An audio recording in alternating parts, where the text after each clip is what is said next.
Backstage with Mothership on Solid Rock Radio begins now. Hear the best in new music, artist interviews, stories from the road, and more.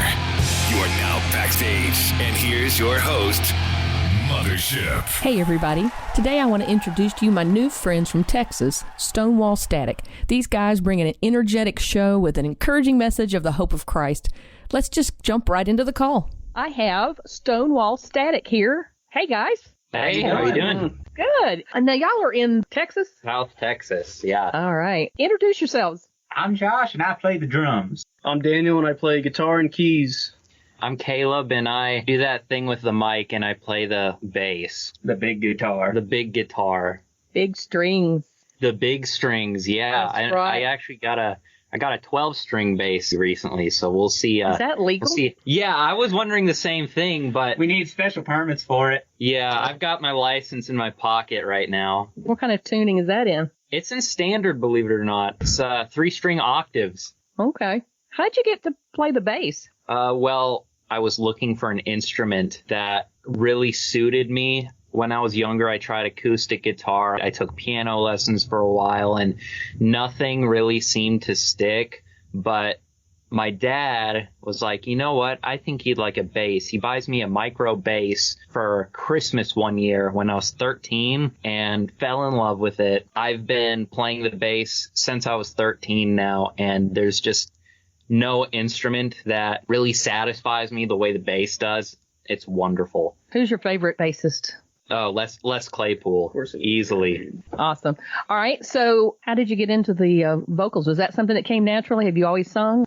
I've always sung, but I have not always been good at it, that's for sure. So if there's any aspiring singers listening, just know that if you can't sing and you want to, you can absolutely learn how to. It's just like any other instrument. I was not a good singer when I started, and I'm still not the greatest. I'm working on it. I took singing lessons for about 3 years and just worked on getting my voice to a point to where I'd be able to record music, because I like songwriting and I like being able to express myself like that. And so singing just ended up making sense. So we were writing songs when you were younger as well?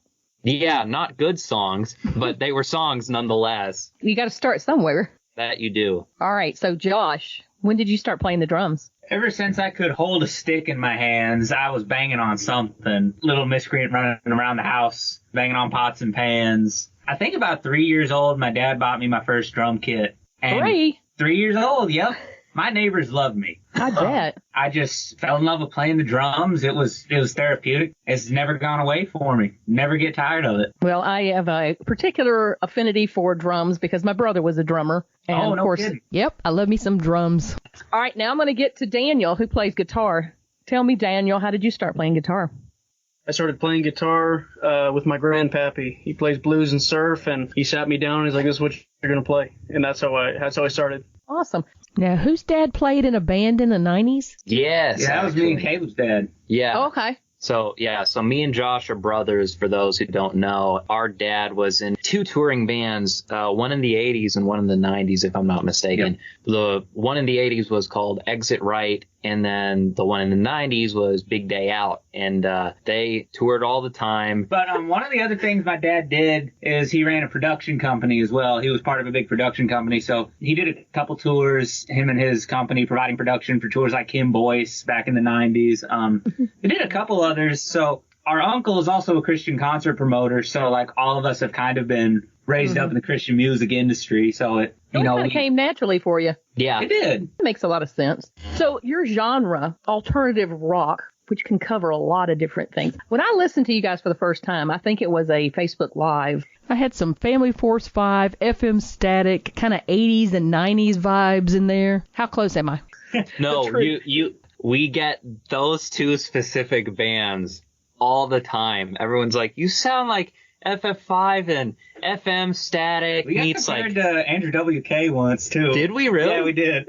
No, people say 21 Pilots. It's it's pretty wide, but that alternative rock genre if you go on like a station like Sirius XM, Alt Nation or anything, you know, they'll be playing alternative music all day, but it's like it varies a lot. So that alternative rock umbrella is what really helps us be able to have our sound that kind of varies through our records, because not one song should sound quite the same, but they should all sound like Stonewall Static. That's kind of our shtick. Exactly. The sound that we came up with really is just a brewing pot of like the 60 influences that we all share.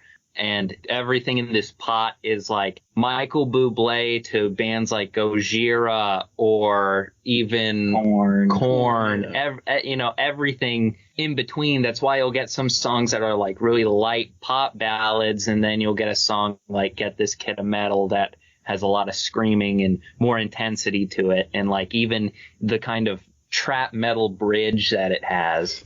It's different, you know, because so many bands sound a lot alike. I can pick you guys out when I hear you.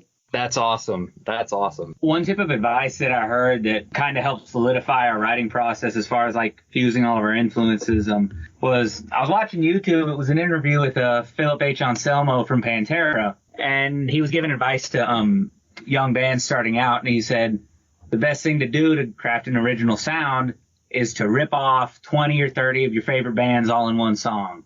And so what you'll do is you throw all this stuff together, and then that's your sound. Yeah, over time, that melting pot develops, and you start figuring out how it works, and you start adding your little seasonings to it and everything, and then people begin to learn what to expect as well as yourself. There's like almost 2 years of us throwing away songs because it just didn't sound right. Yeah. Tons of that. Trying to agree on what sound we kind of wanted to go for and move from there. Okay. Your live shows reminded me a lot of Family Force vibes, fun energy and showmanship, your production, using the goggles on stage. I thought these guys really know how to grab their audience. Tell me how all that came about. So one of the biggest things for us is if someone's going to take the time out of their day to come and see a show of ours, we don't want them to sit in the crowd and be like, oh yeah, I'm watching these guys play some music. We want them to be like, oh my gosh, I'm watching a show. You know, this is worth the price of admission. This isn't something I could just look up on Spotify. You know, we want people to have an experience that they can take back to Spotify after the show, look at the songs that had those moments in our live show that they really liked, and relive them through their headphones. So the whole idea for us of trying to craft a live show that's just moment by moment consistently entertaining is just from the fact that we want people to leave feeling like they truly got their time's worth out of coming out of their way to see us. The biggest thing for, I think, all three of us is that the show being entertaining is what causes people to tune in to the message that you're trying to give. Absolutely. Right? Mm-hmm. Because right. if you're boring on stage, if you're just standing there plucking away at your guitar, what incentive does anybody in the crowd have to actually listen to the meaningful things you may even have to say? So in order for us to feel like we're really giving that message of hope to people and knowing that they're hearing it, we got to bring out the glitter and the lasers to get their attention so they listen up, because the news isn't ours, and it's pretty important. It's good news. It sure is. Do you have a particular story you want to share of someone that was touched by one of your shows? Yes, actually. I'll let Josh do that. We were playing a show down in Corpus Christi, Texas. It turned out to be a show that was way bigger than we thought it was going to be. The guy who was promoting the show got like a bunch of youth groups out there. And so, you know, it was humbling because we're like, you know, we have the opportunity to minister to all these kids. And so we did our thing. We put on our show, and we had this kid come up to us afterwards. He was happy that he enjoyed a good show. Then the next day, he messages us and said, hey, I've been dealing with depression and suicide and just having a really difficult time with life. But when I showed up, you know, to see y'all, I felt like I was finally given a break from life. And it was a really humbling experience because, first of all, you know, whatever impact was had upon this kid, you know, was not from us. That was the Holy Spirit using us, you know, so we can't claim any credit to that. The fact that the Lord can move through music, through performance, just to maybe just make somebody's week better is just, it's an amazing thing. Amen. I feel called to support people like you guys that are reaching people through the unique format of concert ministry. That's one thing that's extremely important to remember is God has, for every single individual who's alive on this planet who belongs to the kingdom of God, each single one of them has a specific calling that he puts in front of them. The way that they minister unto the body or to the lost is going to look different from person to person. That's the body of Christ. Exactly. How can you say to the arm, I don't need you? How can you say to the eye, I don't need you? That's the beautiful thing about the kingdom of God. That's right. Do your thing. Don't worry about what other people say about it. Let people like what they like and get moved by what they get moved by, you know? Exactly. Backstage with Mothership returns after this. Miller Express LLC is a Solid Rock Radio business ministry partner specializing in delivery, setup, and relocation of storage buildings. More info by calling 803-300-7594. Check us out on Facebook at I'm with Mothership. All right, so while we're still talking about the concerts, tell us about the Glow Stick Lounge. Oh, yeah. Glow Stick Lounge. So at the shows that we've done, the Glow Stick Lounge, they've normally been festivals, and Josh is always running monitors at the festivals I'm never at the Glow Stick Lounge. I don't know a thing about it, actually. So it's definitely, well, he sucks at Mario Kart anyway. So this is definitely a me and Daniel question. Not that Daniel's any good at Mario Kart, but wow, we're throwing shade on everybody today. Yeah. So that's a taste of the lounge. It's Caleb getting over competitive with every fan that wants to play Mario Kart with him. But Caleb, you're supposed to have fun with the audience, not destroy them, dude.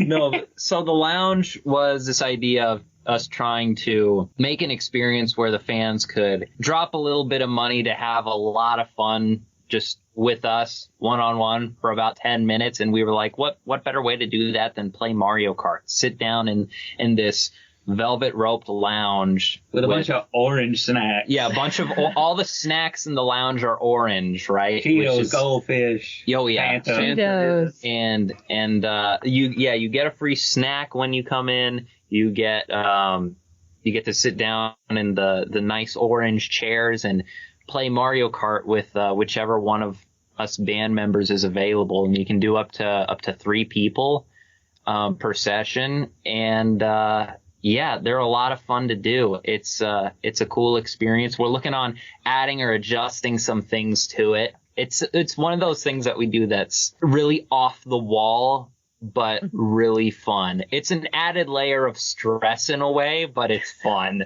It's worth it, though. Yeah, I was going to say, that probably really opens up the door to some conversations. Okay, this is the funny part. I'll be brutally honest with you, right? Like, you would think so, but you sit down and you play Mario Kart with somebody, and sometimes people are all like, yeah, I'm so excited, let's talk while we race and stuff, and some people just don't know what to say, and they sit down and they'll just be silent. It's because they're too concerned with trying to beat Caleb. That's true. Well, you're still building a relationship with them, so absolutely. Hey, even though you're trying to brutally beat them at Mario Kart. Yeah, you know, nothing personal, kid, I'm just gonna completely destroy you. Where did the goggles come in? That goes back far. That goes back to before I think we even had a band name. The goggles was actually an idea from my dad. So my dad is essentially the manager of Stonewall Static. He mixes and produces all our stuff. He does a lot of songwriting work in Nashville. So he's very accustomed to all the stuff like we were talking about earlier.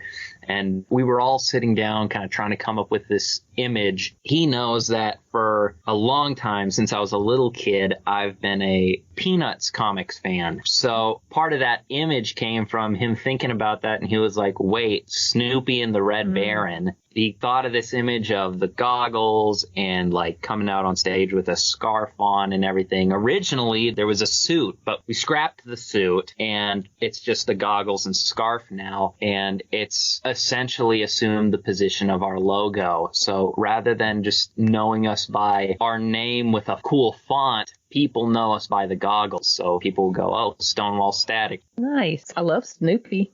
What does y'all's writing process look like? So Josh has this underground bunker, right, where he goes and records all his drums, and Daniel in the backyard. Yeah, Daniel records his guitar in the backyard. There's like this highway outside, and he records it in the middle of the highway, and I record my vocals into a garbage can with a microphone. It comes out pretty good in the end. No, I kid. So the writing process for us is, I feel like it's pretty normal, but it's not all of us sitting in a room pondering a song. Usually I'll come up with something.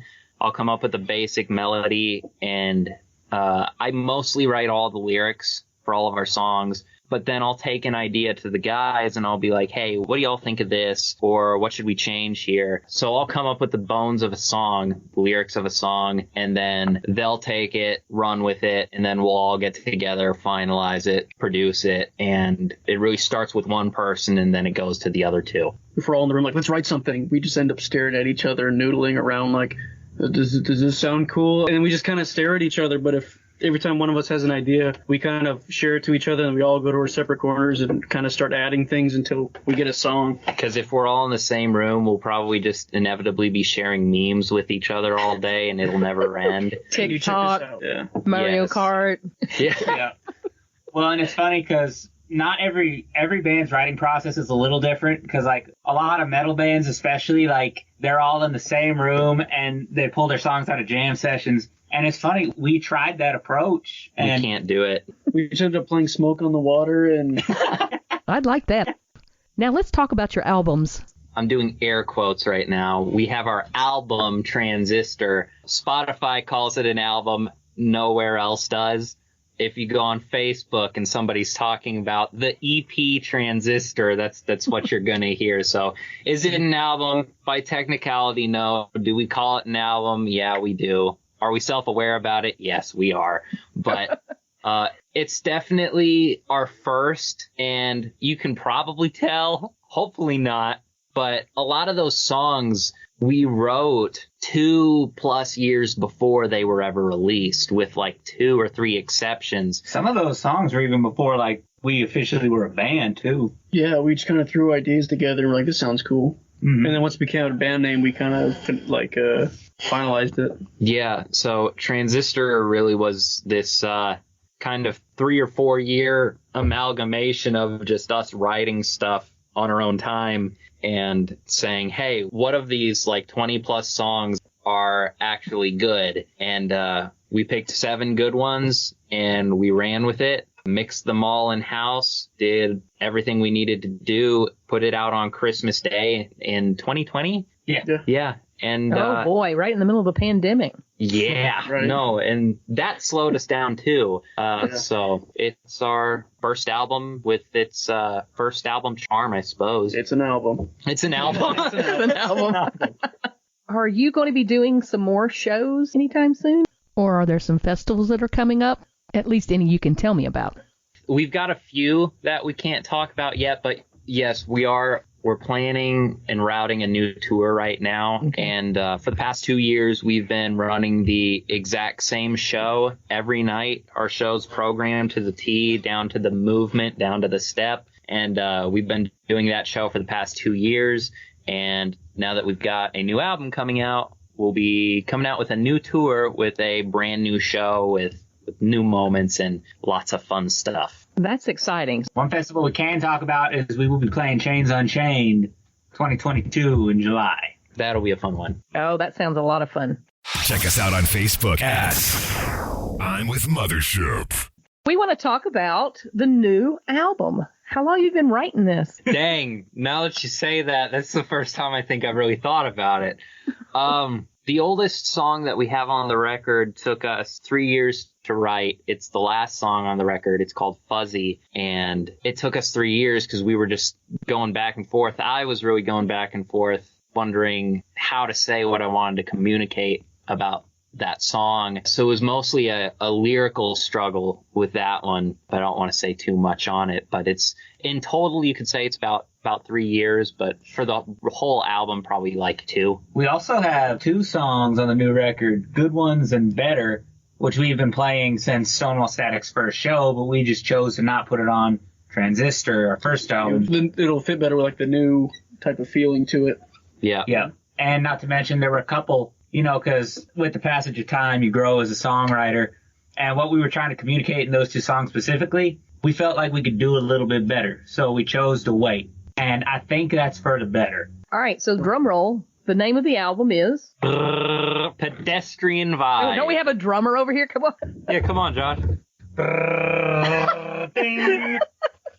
Nice ding. Pedestrian Vibe, that's the name of the album. Okay, coming out April 22nd. 2022.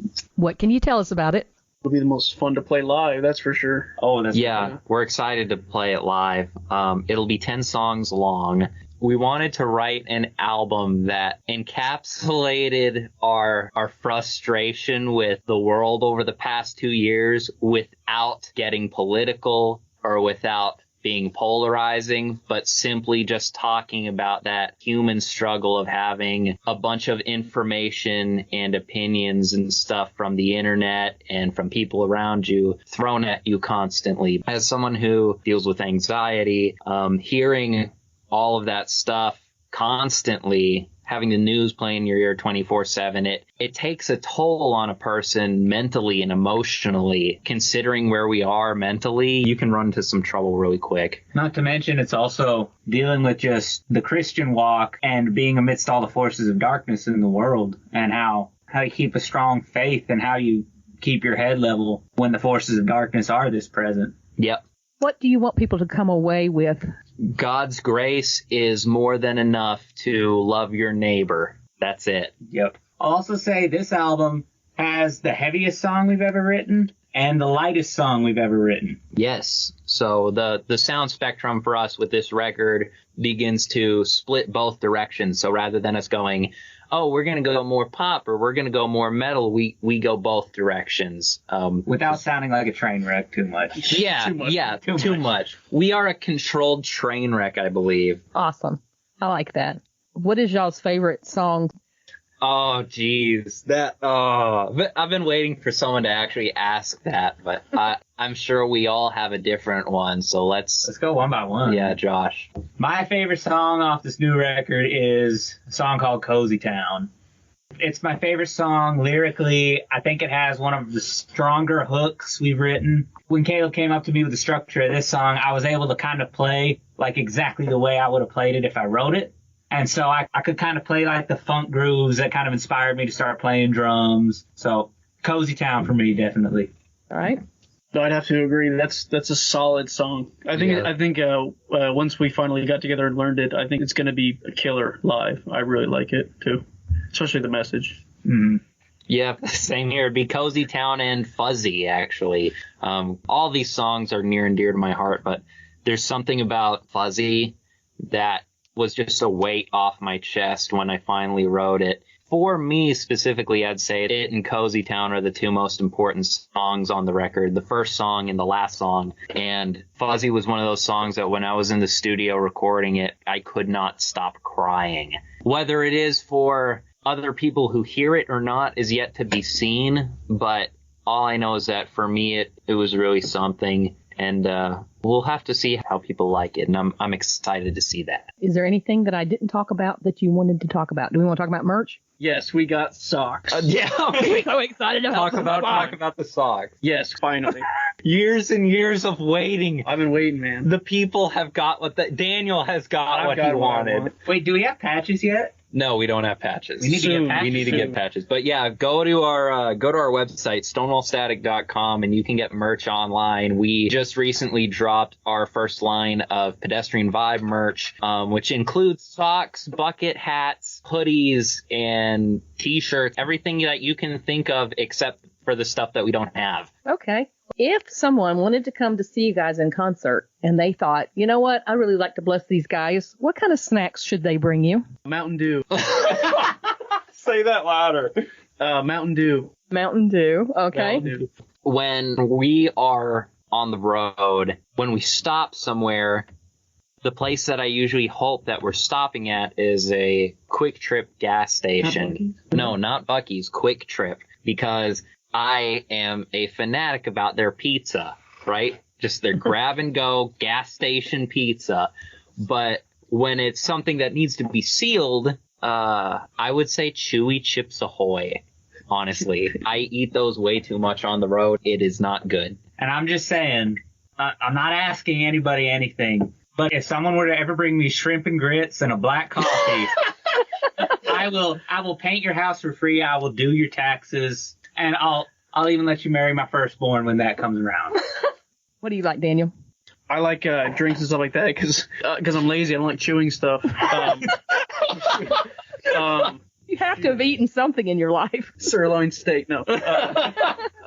Honestly, pizza, quick trip pizza is really good. I'd have to go with that. Was that the right answer? that can be the right answer. I was just thinking about something that somebody could bring you easily, like. Oh, I can tell you what he hates. Okay. He hates like cream-filled pastries. Yeah, that's gross. Like Twinkies. If you bring him a Twinkie, he will stomp on it. Twinkies are dumb. Well, Twinkies are kind of like styrofoam with cream inside. Right? No, they make these they're like Mexican Doritos that I find at like these local gas stations that are pretty good. I can't remember what they're called, but they're pretty good, pretty cool. You like chips, okay? There you go. Yeah. Anybody like granola bars? Oh yeah, the ones that you chew and just the Nature Valley ones. Yeah, the Nature Valley ones. Yeah, those are pretty good. Just disintegrate into your lap, right. and then they're like all over the van. Is that what you're talking about? Yes. Well, I can't wait to hear the full album. I can't wait too. I just have demos that are rough right now. I want to hear it completed, but I can't yet. I got more work to do. All right. Well, we are looking forward to that. And thank you again for spending time with me. And I hope y'all have a great night. You God too. bless you. God bless you. You too. Bye-bye. Thank you for listening tonight. Stay tuned for more great music all night long. Be sure to check out my I'm with Mothership Facebook page and Solid Rock Radio's website. Follow the link under shows to Backstage with Mothership, which will have the links to my guests' social media accounts. This show will be replayed at 4 a.m. Eastern Time. Past interviews available on podcast.solidrockradio.org, iHeartRadio, Apple Podcasts, Spotify, and on Pandora platforms. And remember this week, be kind to one another.